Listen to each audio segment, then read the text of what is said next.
நம்ம ஆல்ரெடி சீவல் மாவு எப்படி தயார் பண்ணுறதுன்னு பார்த்தோம் இல்லையா? இன்றைக்கி அந்த மாவை எடுத்து நான் சுட்டு காமிக்க போகிறேன். நமக்கு தேவையான அளவு மாவு ஒரு மிக்சிங் பவுலில் எடுத்துக்கோங்க. இது கூட வந்து 1 ஸ்பூன் கருப்பு எள்ளு, 2 ஸ்பூன் போல் உப்பு, 1½ ஸ்பூன் மிளகாய்த்தூள், கொஞ்சமாக பெருங்காயத்தூள், 1 டேபிள் ஸ்பூன் போல் பட்டரை வந்து நான் உருக்கி சேர்த்துக்கிறேன். அப்படின்னா ஈஸியாக நம்மளுக்கு மிக்ஸ் ஆகும் சொல்லிட்டு பட்டரை எல்லா பக்கமும் நல்லா முறை ஸ்ப்ரெட் பண்ணி விட்டுக்கோங்க. அப்புறம் கொஞ்சம் கொஞ்சமாக தண்ணி சேர்த்து நல்லா இது சாஃப்டான டோவாக ரெடி பண்ணிக்கோங்க. நான் அது 1½ டம்ளர் போல் தண்ணி சேர்த்துருந்தேன்.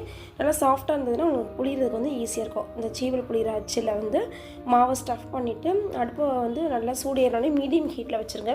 வச்சுட்டு நம்ம முறுக்கு பிடிக்கிற மாதிரி நல்லா பிழிஞ்சு விட்டுக்கோங்க. மொத்தமாகவே சுட்டு எடுத்துகிட்டா நமக்கு வந்து பொரிக்கிறது ஈஸியாக இருக்கும். அப்புறம் ஃபைனலாக நம்ம வந்து அதை உதுத்தி விட்டுக்கலாம். 2 பக்கமும் செவக்க எடுத்துருங்க. இதே மாதிரி எல்லா மாவையும் நீங்கள் வந்து பேட்சாக பொரிச்சு எடுத்துக்கோங்க. நான் தேங்காய் எண்ணெய் யூஸ் பண்ணிக்கிறனால கொஞ்சமாக பொங்குது.